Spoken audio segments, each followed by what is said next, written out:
So this is something I was working on with a student, so that's who Sarah is. So we were looking at some issues, some environmental justice. That's what she was interested in. We were trying to, we're trying, empirical environmental justice studies, particularly in the United States, there's been a lot of them. Whether it be, my esteemed colleague Paul back there, his work on Superfund sites, or, landfills, or some, the spatial distribution of who lives around, environmentally destructive things, like, whether something that has been designated that it has to be cleaned up, like a Superfund site, or a landfill, or something like that, that there's been a fair amount of studies about that. And there's also been some studies on the living by where the natural resource extraction happens, like, coal mining, like it says up here, uranium mining, that kind of stuff. But we were looking around in the literature, and we found that little research has looked at the spatial distribution of power generating facilities in the United States. So we started to look at coal-fired power plants and nuclear power plants and see, are these environmental justice concerns? Are there, a disproportionate number of minorities, poor children, these marginalized populations that live near not only where the natural resources are extracted from, but also where the actual, power plant generation goes on, or the power generation goes on. So, and in the US, we all know we like to consume stuff. In particular, we use our fair share and probably other people's fair share of electricity. So, there's definitely the possibility that this exists. So, as I said, when you look at like coal and nuclear power, there has been research that shows the negative impacts of living near coal fields. Particularly mountaintop removal, mining. What happens, in areas where they, blow off the top of mountains to reveal the coal seams, scrape out the coal beds, and then leave it. And then there's also some research that shows what are the disproportionately negative effects of living near uranium mining for nuclear power and other kind of nuclear waste storage sites. But we decided, okay, well that exists and that's important, but what happens in these other areas where we're actually producing electricity?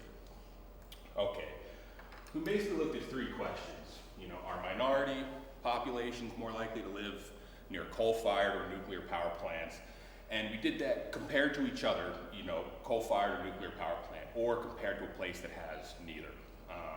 Are poor populations more likely to live near a coal-fired or nuclear power plant, and are children more likely to live? Okay, so, and some of these, environmental justice, obviously green criminology, some of these perspectives we've already gone through here today. The risk society is an interesting one, and one that plays out a little bit, in the discussion of the results. As I was putting together my presentation on the plane ride here, I was thinking, we talk about risk society a lot. We really take a lot on faith, for lack of a better word. I was sitting on the plane and thinking about it. When we talk about risk society, we, are relying on some man or woman to fly a plane when, hopefully they know what they're doing, right? We've externalized that risk due to the training that pilots, get or whatever. And same thing with power plants, right? I mean, we hope that because they're regulated by the federal government, that these things will be, federal or state government, that these things will be safe, that they will be, if they say it's okay for you to live at a particular place, the system has sort of said, all right, well, we're not going to be able to put people in danger, so it's going to be okay. Does this actually go into people's thought processes when deciding where or not to live? Obviously, this is an environmental justice issue. Are people being negatively impacted by, are particular groups being negatively impacted by environmental harms. And we've done some work, myself, Paul, and some other people, on how green criminology interacts with what the environmental sociology perspective of treadmill production. I'm sure you'll hear all about that later on today. But essentially it is, the argument is that in order for the system to work, in order for capitalism to work, it needs to continue to grow, and in the continued growth, we need to continually extract natural resources, use them, generate power to make more stuff, and so on. So, the fact that coal and nuclear power essentially fuel the treadmill, this is an issue that we need to talk about. Okay, so what did we do? The EPA, the U.S. Environmental Protection Agency, has a database of all these power plants. So we took each power plant and drew a buffer zone around it with GIS, Geographic Information Systems. We took it, so if let me see, so this is a power plant down here. The typical way that you would look at a power plant in a spatial distribution is to say, okay, well this power plant here, this coal plant is in this particular census tract, so we're going to take all the data from that census tract and then use that. The one problem becomes, what if this is really the way the census tract looks? This is the tract, and then this is the power plant down here, right? What happens when you have the power plant right there, and maybe the other tract is like this, right? So these people up here, depending on how far away it is, are not really as exposed as somebody who's in an adjacent tract, but because they're in an adjacent tract, the data's not being captured. So what we did was essentially draw a 10-mile buffer around the power plant, and then use that data and pull that demographic and that data out, which took a really long time. But we think it gives a much more accurate representation of who is being harmed, and what the demographic profiles are and stuff like that. So that's how we gathered our data. So we used 2010 US Census data. The dependent variable is the tract. What kind of the tract type? Did our 10-mile buffer have a coal power plant in it, so it would be a quote-unquote coal host? Did it contain a nuclear power plant?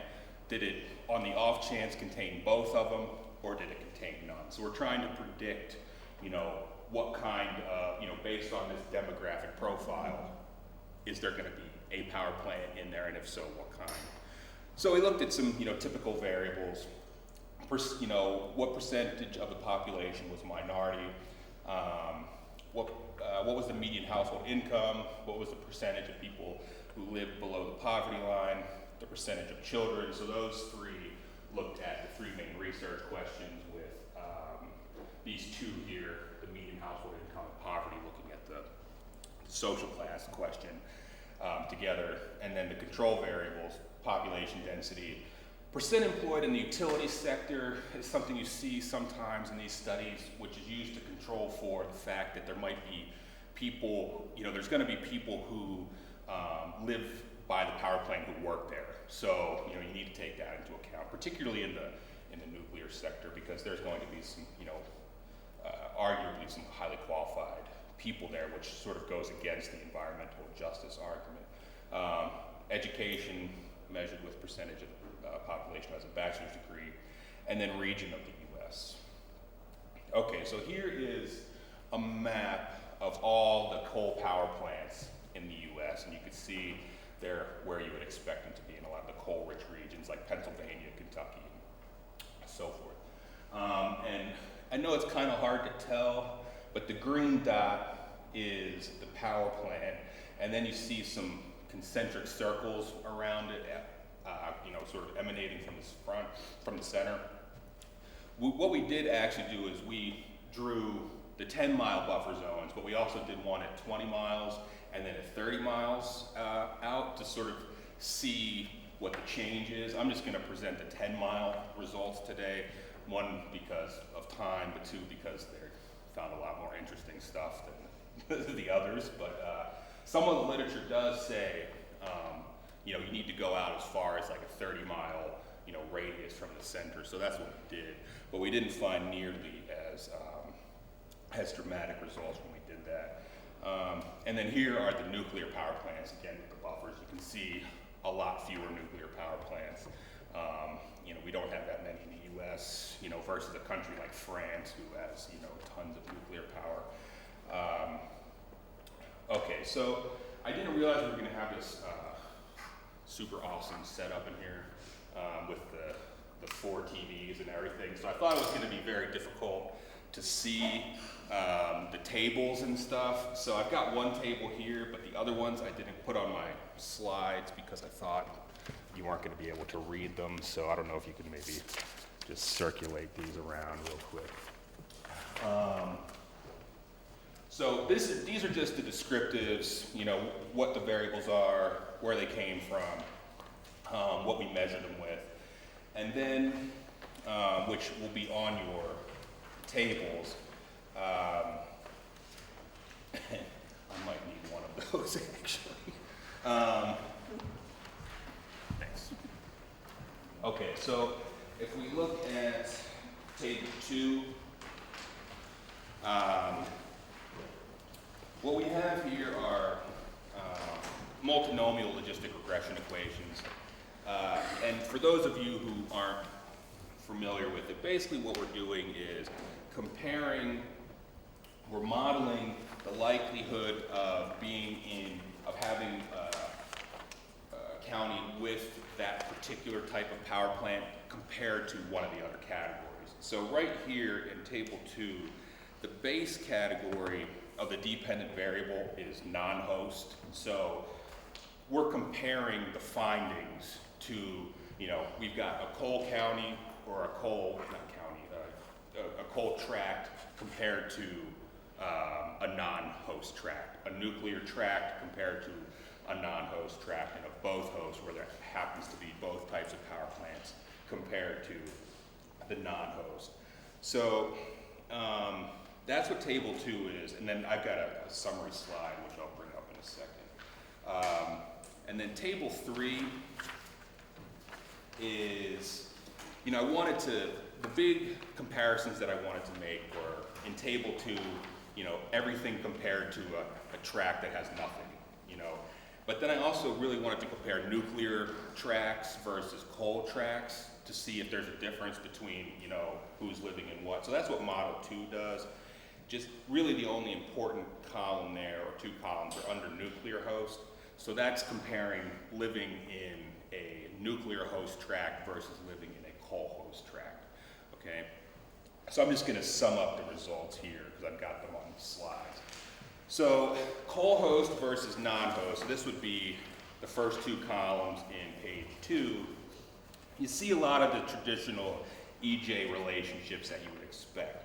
Coal host tracts contain significantly greater percentages of minorities, families living in poverty, and then the weird one, which kept coming up over and over again, higher percentage of people with a bachelor's degree. Honestly, I don't know what that's about. I have to figure that out a little bit more.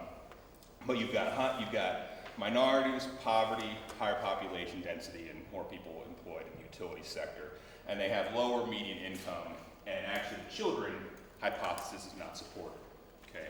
And then it tells you the last one there is the region variable.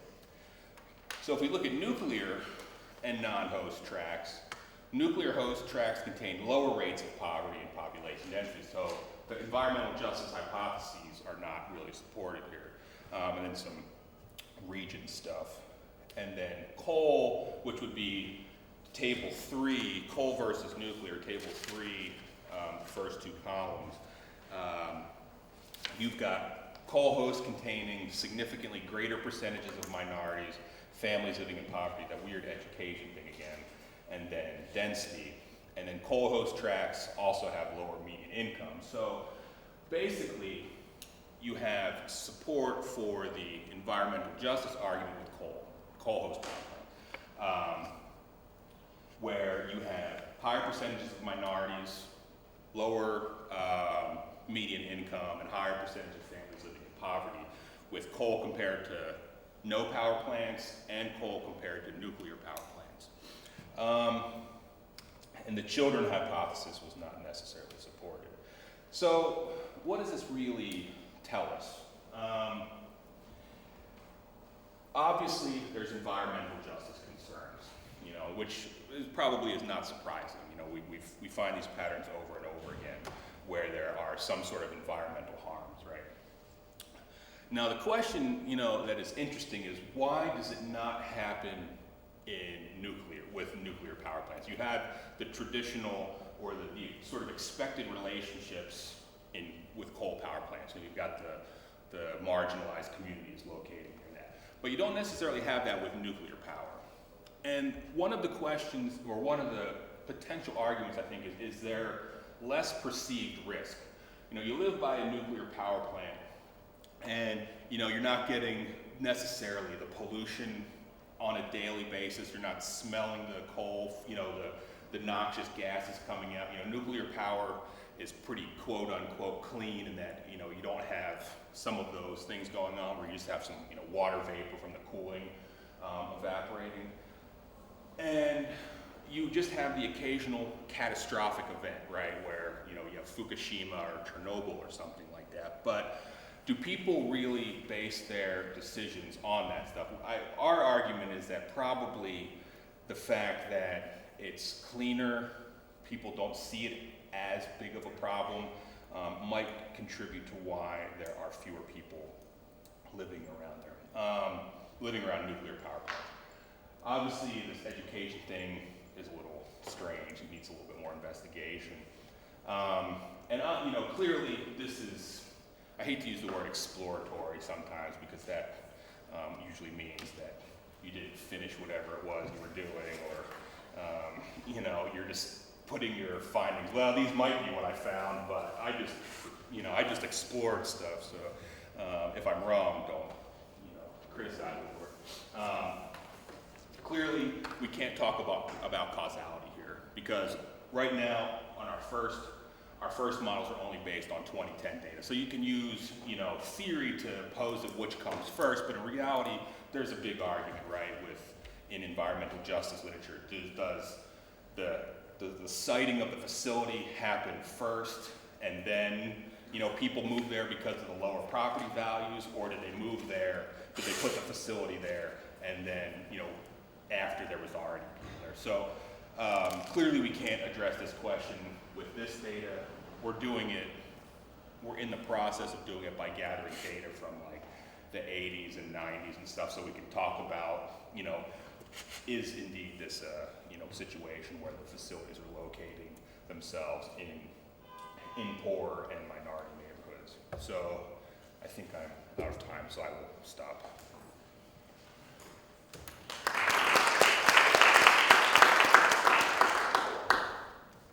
Thank you. If we can hold questions until the end. Our next speaker is Lorraine Elliott from the Australian National University.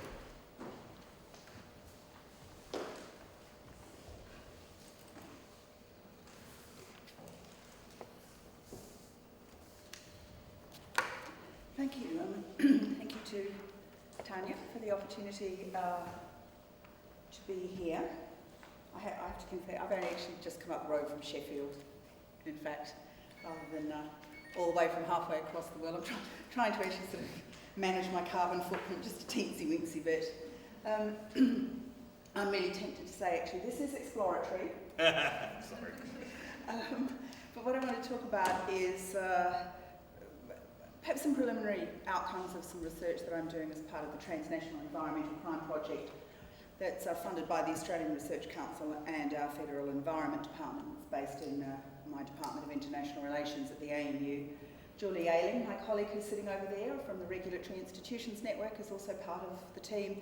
And Tanya has spent some time with us as a visiting fellow. So we've all met up again here.